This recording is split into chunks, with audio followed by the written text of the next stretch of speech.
After 5 years of silence, my father reached out to me, prompting a flood of memories about our last encounter when I was 26. Not long after I graduated from college, he abruptly kicked me out of the house. This shocking decision came on the heels of accusations from my stepmother and stepsister, who claimed I had stolen money from my stepsister's college fund. It was the breaking point of mounting tension that had been simmering since my father remarried. My parents divorced when I was 7, and by age 15, my dad had started dating Ellie, my future stepmother. Ellie was a widow with a daughter, Sophia, who was 4 years my junior. From the very first meeting, I could feel Ellie and Sophia's reluctance to welcome me into their lives, a sentiment that only intensified over time. Although I moved out for college, my infrequent visits home were rife with discomfort, as their coldness became increasingly evident. My father, however, was blind to their animosity, convinced they held no ill will towards me, which only widened the chasm between us. After graduating, I returned home with plans to save for my own place, hoping to address the palpable hostility I felt. Unfortunately, my father brushed off my concerns, certain of Ellie and Sophia's affection for me. But it quickly became clear that their disdain was all too real. Tensions escalated when Ellie and Sophia accused me of something grave. After a long day of searching for a new place to escape the toxic atmosphere at home, I returned to find my father visibly upset. He immediately ordered me to leave, convinced I had stolen from Sophia's college fund. Ellie echoed his accusations passionately, falsely claiming I had misused access to a financial account designated for emergencies. Reeling from the confusion and hurt, I was forced to leave without my side of the story being heard. This rupture ended our relationship, and I lost all contact with him. Now, years later, my father's unexpected outreach has resurfaced those old wounds, making me question my past actions and whether I handled everything as well as I could have. I never understood why Ellie accused me of misappropriating funds meant for her daughter. She alleged that I had used money set aside for Sophia to indulge in an extravagant shopping spree, an assertion that was completely untrue, yet she managed to convince my father by planting the purchased items in my room. My protests were ignored. By the time I suggested verifying the accusations with the bank, my father had already sided with Ellie, having found the items under my bed. When I insisted on clearing my name, he dismissed me, fully convinced of my guilt and labeling me a thief. Heartbroken and wronged, I moved out, cut ties with him, and struggled financially for a time. But eventually, I regained my footing, built a comfortable life, and even began planning to buy a house. For 5 years, I kept my distance from my father's family, relying on my mother for support, as she too had severed ties with him due to his treatment of me. Then, out of the blue, my father appeared at my door, seeking forgiveness. He had finally learned the truth. Ellie had fabricated the entire situation to mask her own misuse of funds meant for her daughter's education. She had splurged on lavish items for herself and Sophia, then set me up to deflect scrutiny from her spending habits. After a recent argument with her parents, they had revealed everything to my father, exposing Ellie's manipulation. Now, understanding the full extent of her deceit, he was asking for a chance to mend our relationship.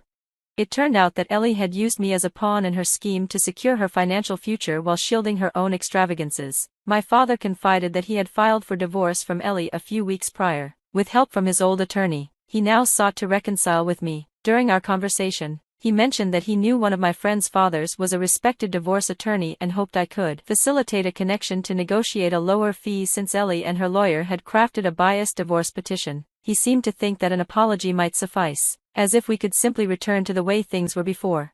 The audacity of his request left me speechless, and I couldn't help but laugh before firmly shutting the door in his face. The notion that he could expect my help after everything was absurd. If he needed legal assistance, he should reach out himself and pay the standard fees like anyone else. His current lawyer's reluctance to handle the complicated divorce was not my burden to bear. After closing the door, I warned him to leave or I'd call the police. I thought that would be the end of it, but then my mother called, unexpectedly criticizing my decision not to help him. She argued that everyone makes mistakes, including my father, and insisted it wasn't fair to hold him to a higher standard simply because he was my dad.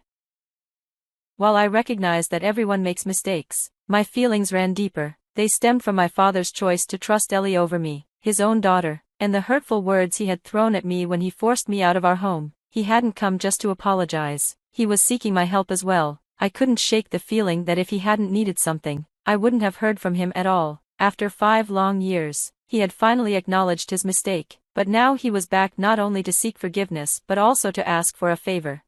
I tried to explain to my mother that my reluctance wasn't merely about his past misdeeds. It was about the deep emotional pain caused by his decision to prioritize Ellie over me. She insisted that his admission, even if belated, should mean something, urging me to be the bigger person and forgive him. While I was close to my friend and likely could ask him about his father's availability for my dad's case, I found myself torn. The emotional toll of reconnecting under these circumstances felt overwhelming, and I wasn't sure I could simply brush aside the past. Despite the expectation to extend help, I found myself embroiled in a heated debate with my mother about whether I should assist my estranged father in securing a lower rate from a top divorce attorney. The best lawyers are costly, and I wasn't even confident I could persuade anyone to lower their fees. My mother failed to see my perspective, and I struggled to understand hers, which felt utterly illogical to me. Our argument left us both frustrated and not speaking, leading me to question my own decisions. As I reflected on the situation, I wasn't sure if refusing to help my father was wrong, but my mother's reaction suggested otherwise. I felt torn, wondering if I had made a mistake in standing my ground.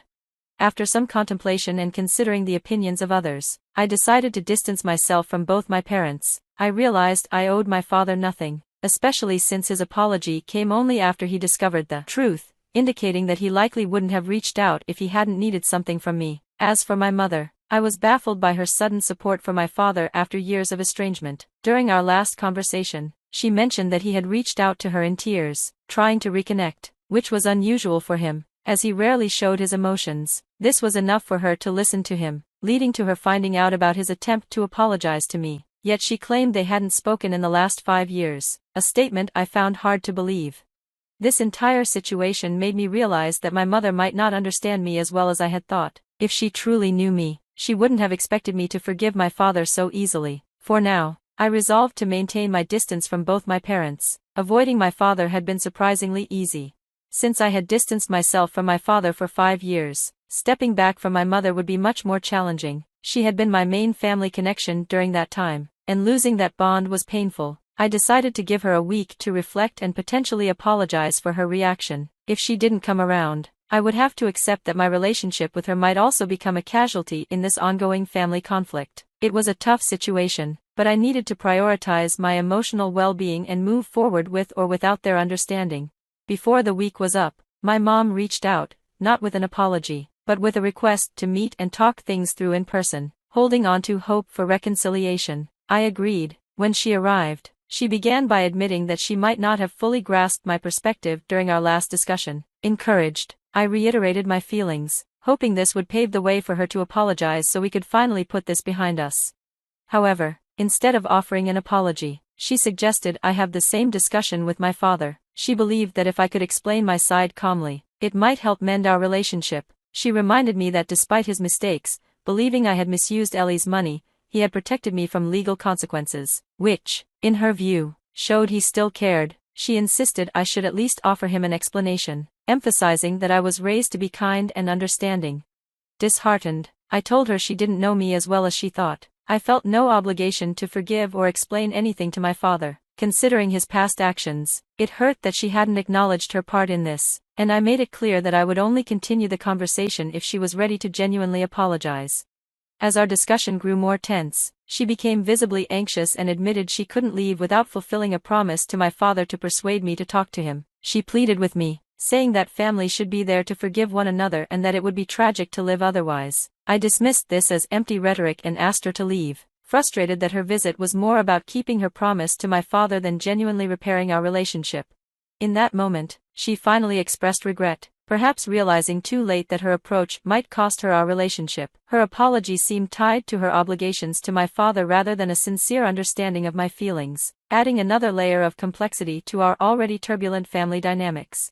I felt deeply betrayed by both my parents, yet a part of me grappled with the thought that as my parents, perhaps I should find a way to forgive them. After all, they had done many things right in the past, and that should count for something. But when my mother tried to use this reasoning to justify her actions, it struck me as absurd. I confronted her about the promises she made to my father, stressing that it wasn't my responsibility to help her fulfill those commitments.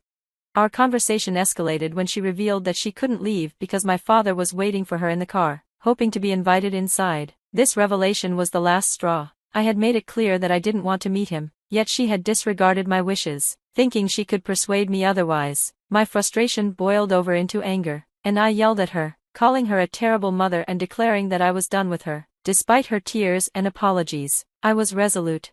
The argument dragged on for about 15 minutes before she finally left, and as she did, I warned her that any further visits from her or my father would compel me to call the police. After she left, I even contemplated speaking to a lawyer about obtaining a protective order against them. Just when I thought the day couldn't get any more chaotic, another unexpected event unfolded. I was enjoying a rare day off at home, planning a quiet day, when Ellie and her daughter, Sophia, appeared at my doorstep. Initially, I considered sending them away immediately and even started to dial the police, but Ellie quickly intervened, insisting she wasn't there to cause trouble. Rather, she wanted to reveal some truths about my father and explain why my mother had suddenly sided with him after years of silence. Her presence was as unpleasant as ever, and I had no desire to hear her out at first. However, something Ellie mentioned about my mother caught me off guard and piqued my curiosity. Reluctantly, I listened as she stood outside, refusing to enter my house. Ellie shared that a couple of weeks ago, her parents had revealed critical information about the incident from 5 years ago, sparking a series of unexpected revelations and confrontations. This twist was surprising. I hadn't anticipated Ellie, of all people, coming forward with information that could shed light on the recent tensions within my family. Her news complicated my understanding of our family dynamics. Ellie explained that she had stopped sending money to her parents because my father was no longer providing the financial support she desired. Greed had taken over, and when the funds dwindled, she began investigating. Her snooping led to a shocking discovery. My dad was having an affair with my mother and was allegedly stashing money away to leave Ellie. Determined not to be left empty-handed, Ellie decided to stay with him, planning to initiate the divorce on her own terms. Eventually, my father uncovered her plan, leading to a massive fight that revealed their true motives. Under normal circumstances, he could have divorced Ellie without much consequence, but his own infidelity complicated matters. Ellie hadn't worked in 10 years and had crafted a divorce petition that favored her, which my dad contested fiercely. She told me all this because my father had recently threatened her during a phone call, warning her that I was supposed to connect him with a top divorce attorney, putting her in a vulnerable position. He was bluffing, but Ellie, fearing the worst, decided to spill everything. I was stunned by her revelations. They explained my mother's odd behavior and sudden alliance with my father. After sharing her story, Ellie left it up to me to decide whether I wanted to assist my dad or not. For once, Ellie had actually been useful to me, and I found myself oddly grateful for her honesty. Yet this was the final straw with my parents. I couldn't believe my mother had tried to manipulate me into giving my father another chance for her own selfish reasons. It was clear that my parents were suited for each other, and I was better off without them in my life. Living on my own, I genuinely enjoyed the peace. Occasionally, I missed my mother, but I quickly reminded myself of her betrayal, which made it easier to cope with her absence. I've heard through relatives that my dad and mom are back together and that his divorce from Ellie was finalized a few weeks ago. There's a wedding planned soon, and although I've been informed about it in case I wanted to reconcile, I have no interest in attending or mending things with them. Life on my own has been fulfilling and peaceful, and I'm content with where I am, far removed from the drama and manipulation that once consumed my life.